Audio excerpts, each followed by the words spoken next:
Okay, sorry. I have a little technical difficulty. So, in my single moms video, and I hope everyone's having a good evening. In my single moms video that I did a couple of days ago in response to all the ridiculous conversations about single moms, I went over just some strategies and some dating options and just some points for a lot of single moms to explore in lieu of some of the popular rhetoric that's going on.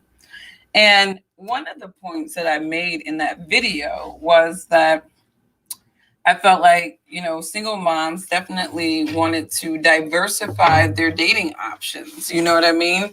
You may not have the options that a woman without children may have, but you still have options. And one of the suggestions that I made to my Black women is consider dating outside of your race. So, in the link to this particular podcast, there is a story that Fox News covered. And it was an interracial couple talking about critical race theory and just how they have to combat that in their homes. And I thought their story was beautiful for, a number of different reasons, because, going back in time, you had Love versus Virginia about a Black and white couple who had to really, fight for their love.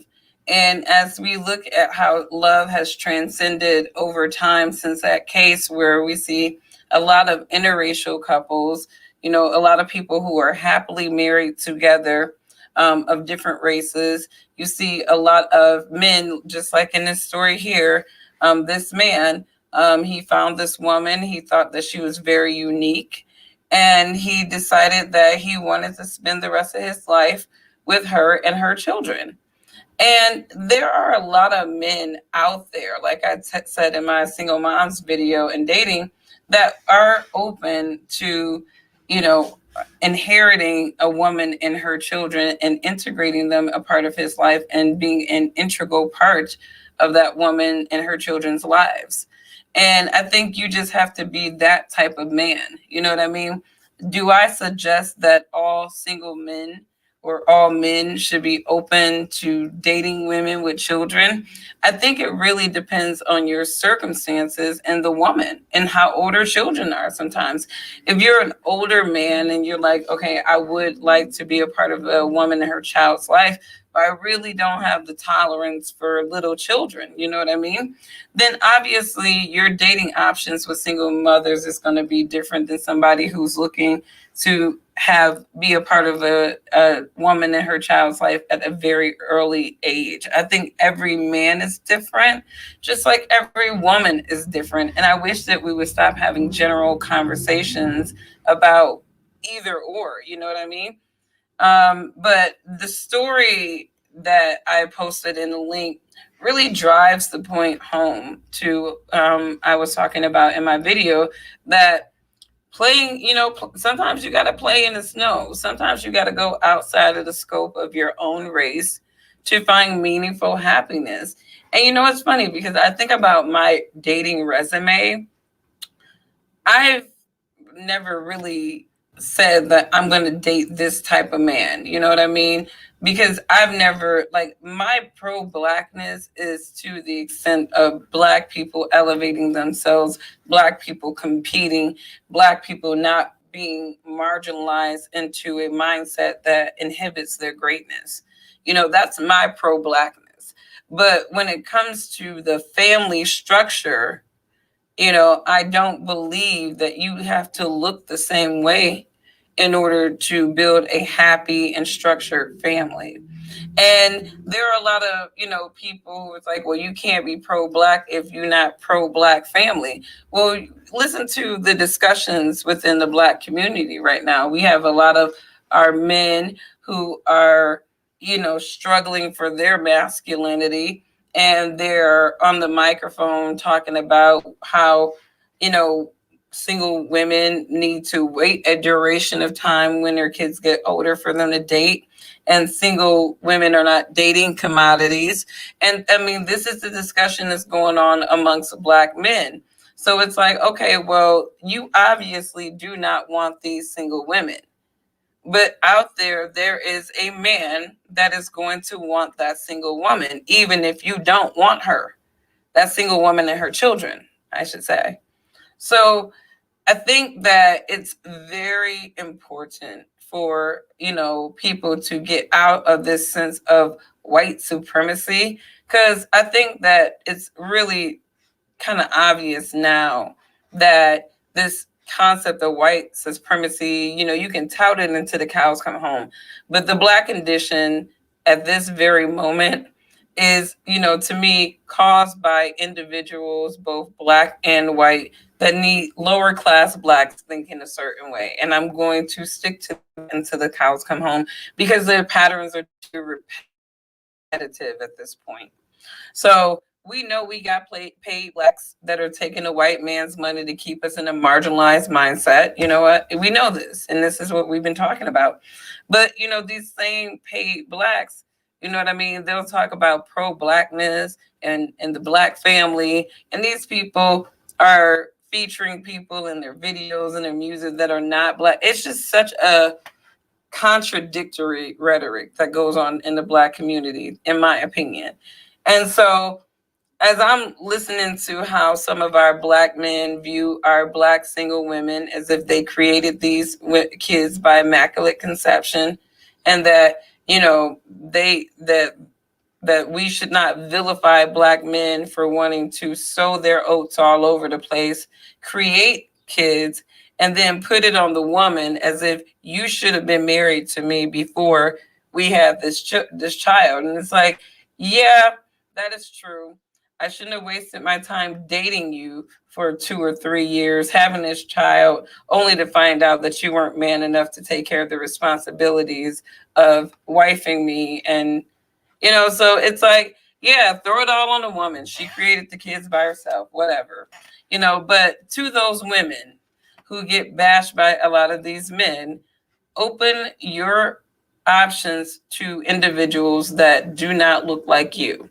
Because I know a lot of interracial couples. I know a lot of Black women with white men who are not supremacists, who treat them better than any Black man that they could have connected with. You know what I mean? And I'll tell you this. It's funny, when I saw this on Pink Pill, this podcast I just started following, and she's talking about this subject, and it's true. Black women are softer when they get with a white man. It's something about how a white man feels like he needs to protect that Black woman. It's something about how he loves her. See, white men don't got nothing to prove. You know what I mean? People always talk about oh, well, he's a white supremacist and he's just trying to, no, that's the negative stuff that people want to say. But I've seen a lot of Black women. My sister is married to a white, that man loves her organically. Okay. My brother-in-law, and she had a child before she met him, and he loves her organically, and he didn't care about the fact that she had a child. And that's what I'm saying. The hangups of some men are not the hangups of others. And I think that a white man has nothing to prove,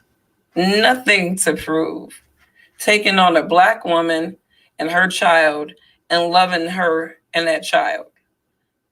The only thing he's proving is that he's bigger than a lot of these Black men that want to cry about the Black family. There is no Black family.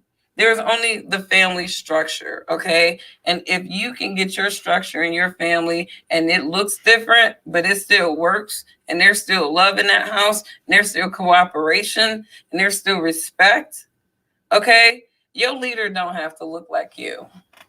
And I'm very strong on that. And especially with a lot of the conversations that I'm hearing from Black men, I'm adamant about it, because there's no reason why any woman should be not happy trying to confine herself to an option that pretty much believes that she doesn't have any options, and that she should basically die alone with her dildo. That's what a couple of Kevin Samuels supporters said. you're going to die alone with your dildo. And I'm like, well, why are you worried about that? Like, why are you worried about it? You know? But I definitely believe in keeping my dating options diversified. I definitely, I think ideally, I think most of us would want to find somebody, amicable. It's funny. I didn't even identify my type of Black man until recently, because I've always had a hang up with Black men because they've always had hang ups to me. So I've always had very diverse dating interests, anyways, just because it just seemed like Black men were too scorned. They had this sense of authority and leadership that was a little off balance to what they actually provided in terms of value and leadership. So I've always just like, I'm not confiding in myself really, but I've always really just wanted a Black man, and I think that it became increasingly hard to find the type that just made sense for me. And then I joined the Black conservative movement, and I started seeing all these conservative Black men and their mindset. And it's like, wow, okay, but they're married. Like most Black conservative men, they do it pretty quickly. They find a girl, they get married, they don't waste any time. So a lot of the good Black conservative men, in my opinion, they're taken, right? So it's like, I know that my type is a conservative man. I don't care if he's an urban conservative or whatever, but I like conservative men, right? And so if I can't align myself with a Black conservative man, I'm going to go against the grain and find and, align myself with, whoever decides to want to make me happy. And I think that's kind of where I'm at. And I would encourage other women to do the same thing. Diversify your dating options. And that's, and when I say diversify your dating options too, I mean, that could be down to, politics. You know what I mean? You're used to dating Democratic minded men, liberal minded men, try conservative minded men. You know what I mean? I've been used to liberal minded men for most of my life. So I can tell you that even the white liberal minded men, they are highly beta. So they never really worked or aligned with me long term. But conservative men, give them a try. You'd be surprised how much balance a man like that can bring into your life. And, like I said, people who want you to believe that white supremacy is just this big detriment, we weren't even thinking about half of these conversations. We weren't. It's like these people recycle these conversations when they need to profit from them. And, they got to believe that people are tired of them. So diversify your dating options, ladies, single moms. Play in the snow. Play in the snow. Ain't no white supremacist going to get a whole Black woman and her child and raise them and love them to prove that he's supreme. Come on now.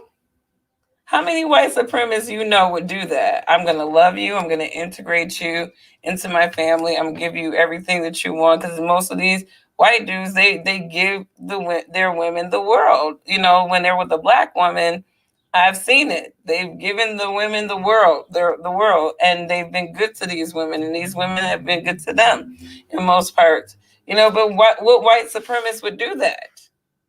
What white supremacists would say, I love you. There's all kinds of women in the world, but I love you. I fell in love with you. This Black, brown-skinned woman who happened to have children. Check out the link in the description of this podcast. I think it's a beautiful story. And I think it just substantiates what I said in my single mother's video, that what a Black man will not do, a man in another race will.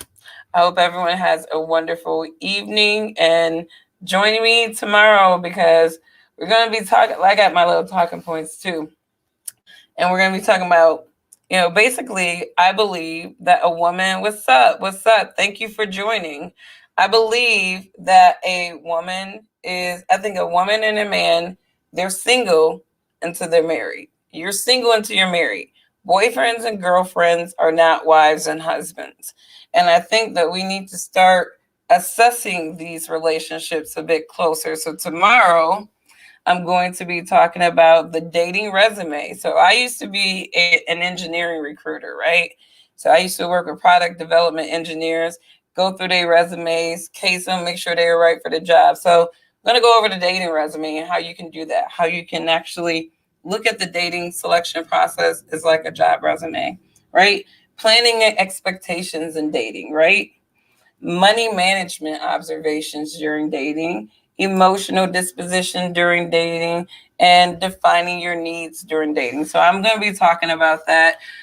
Today's topic was really about diversifying your dating options for people who just chimed in. Appreciate you.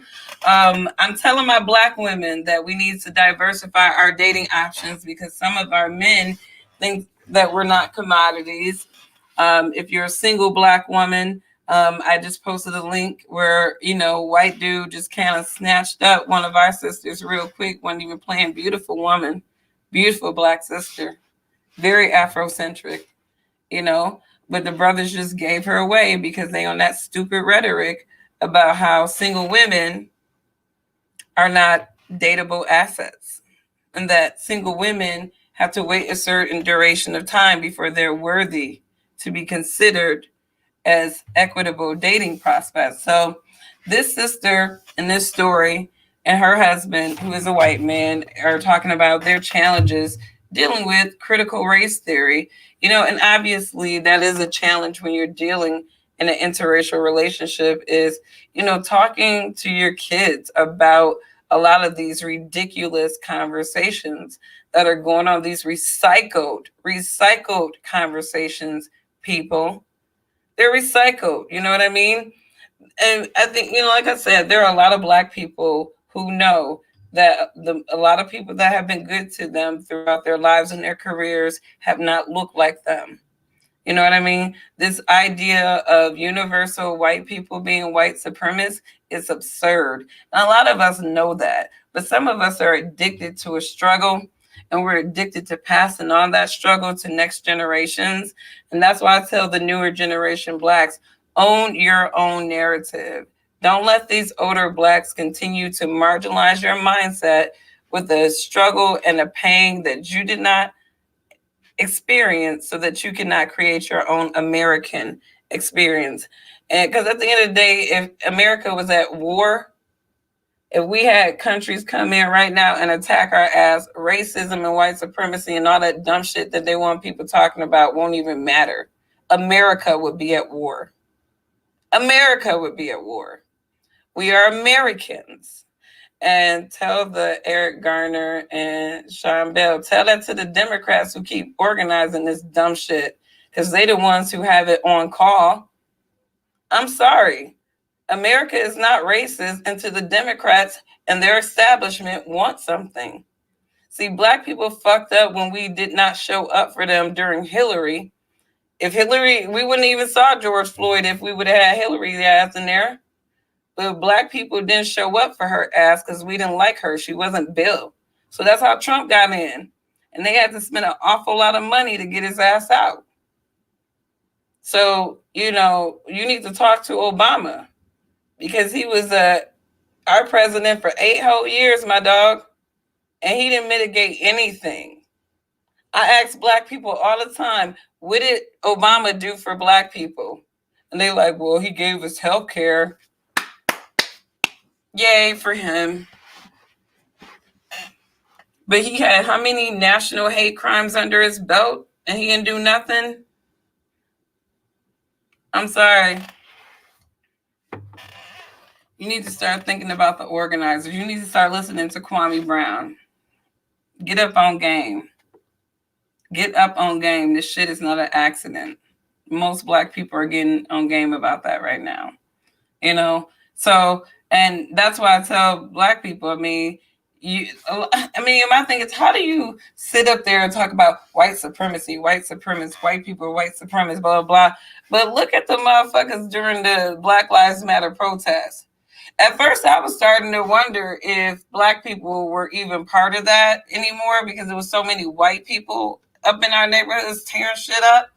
It's like, come on, you need to look up Saul Alinsky, my brother. Saul Alinsky, okay? And then you will understand why these movements, these riots, and fucking up black neighborhoods historically has been their thing. They use us to fuck our own shit up. I'm sorry for my language, but they do that, my brother. And, honestly, my video I did a couple of days ago on open season, when the old folks used to talk about open season on niggas, I never understood it until George Floyd, to be honest with you. It all came home to me. It all came home to me.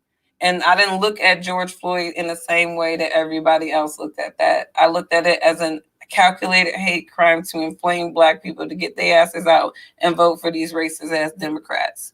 So I don't believe in white supremacy. I believe in organized ignorance. There's a lot of good white people in this country. A lot of good white people in this country. And it's a lot of good Hispanic people in this country. It's a lot of good black people in this country. There's a lot of good Americans in this country that are not subscribing to this bullshit. And even black people are waking up and looking at how much we are being leveraged. Because as I said it last year, the Democrats did too much. They did too much of the same damn thing, and they woke a whole lot of people up. They woke a whole lot of people up. That's why I don't listen to blacks over 50 anymore. When they talk about pain, struggle, and transgression, I'm like, you keep all that shit for yourself.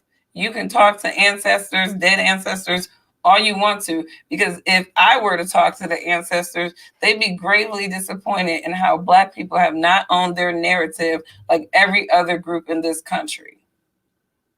So, that's my, response to the Eric Garner and the Sean Bell. Those were unfortunate brothers who are casualties of repetitive cycles of individuals organized by individuals that want to inflame black people and keep them in a state of fear and marginalization. That's why it's so repetitive. Check out my video on open season, because I kind of go into, some of, the root causes of these things. Black people need to realize that we keep thinking that people are our friends and they're not our friends. You know what I mean? I will say this. Trump was president for 4 years, right? Before we got to that election season, wasn't nobody divided and polarized like this. You got to think about, these people had this stuff on call. But last year, they just did too much of the same thing. Honestly, Ahmaud Arbery should have been the person that been glorified and all that stuff, but we missed them. We slept on them, right? So they have to pop George Floyd on our ass. And I saw exactly what I needed to see as a black person. I saw the Colin Kaepernick kneeling against police brutality, and I saw Eric Garner. I saw exactly what I needed to see as a black person to be inflamed. And I'm pretty sure everybody across the nation did too. They just weren't putting it all together. But I put it, like, when I saw it, I saw like that was the day that I was just like, wait a minute. And then the Democrats running around with kente cloth on. I'm like, I'm done with the Democratic Party. These racist motherfuckers organize all this shit. And they got black people behind them organizing and profiting from the shit too. Fuck them too. That's why, I'm sorry when people talk about blackness, you know what I mean? Your blackness, it's like, bruh, if that's your definition of what a black person should be, if that's your definition of how a black person should think, recycled transgressions and pains, you can keep that shit. Black conservatives are definitely actualizing different. And that's why I joined the Black conservative movement. And I'll be honest with you, since I did that, and a lot of people think being conservative means you're a Republican. I am not a Republican, because I think they ain't shit either, right? But when it comes to Republican policies, I think taxation is theft. So I do like low taxes, I believe in the capital system. I believe in free enterprise. I believe in limited government. I believe that every capable American can get up, utilize their skills, utilize the tools available to them to compete in the capital system. A lot of people don't want to compete. That's a problem with a lot of people today. They don't want to acquire the skills to compete in an ever-changing world. And that's why a lot of these people are left behind. That's why these people are marginalized. That's why I tell my kids all the time, stop getting sucked into things that do not make you smarter. You know what I mean? And that's what a lot of grown-ass people are doing too. But getting back to the topic at hand, I believe in diversifying your happiness, diversifying the options to make you happy.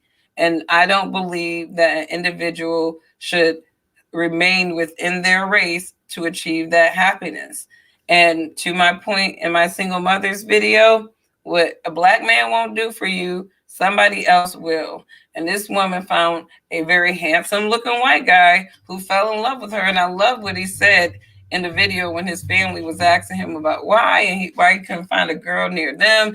And he was like, there's nobody like her. I mean, he appreciated this woman's beauty. He appreciated this woman's intelligence. He appreciated this woman's character. And it's like, Black men need to realize that if y'all don't start appreciating your woman in a more organic way, all the good ones are going to be taken from y'all. Y'all keep listening to Kevin Samuels and all that bullshit and thinking that it's okay to communicate with your woman the way that some of y'all do.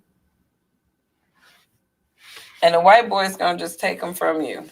That's what's going to happen. The white supremacists.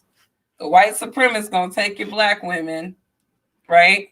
They're going to make her ass happy like white supremacists do. They're going to raise her son to be a man, send his ass off to college like white supremacists do. They're going to be at his graduation like white supremacists do. Like, Black people don't even know what a white supremacist anymore. We said Trump was a white supremacist, and we knew that shit was a lie. Black people know Donald Trump. Black people didn't even know Donald Trump to be a white supremacist until 2016 when the Democrats told us that he was a white supremacist. Before, all of our leaders was kicking it with him. Our musicians were kicking it with him because Trump stayed in his lane, right? He didn't go into politics.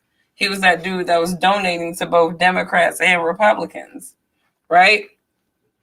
But the Democrats said, Black people, Trump is racist. He's a racist. So we forgot all about the fact that he was at Whitney and Bobby's wedding. We forgot all about the fact that him and Whitney were good friends. We forgot all about the fact that when Jennifer Hudson's family, when she experienced that tragedy, he took her ass into Trump Towers. Even after the Central Park 5 article and the DOJ housing scandal, we were still putting Trump's name in our rap songs. People were making parodies of Trump and wanting to be like Trump. Black people didn't know Trump was a racist or even think of him as a racist until he ran for president. And the Democrats told us to think that. So we need to open our minds a little bit and stop letting people force feed ideas into our minds, because what's happening is we are not thinking for ourselves. We are bandwagon thinking. And a lot of us are missing out on the opportunity to actualize ourselves into the career possible people that we can be. And we're also missing out on the opportunity to find love and happiness. So that's my spiel. Play in the snow, ladies. Diversify your dating options.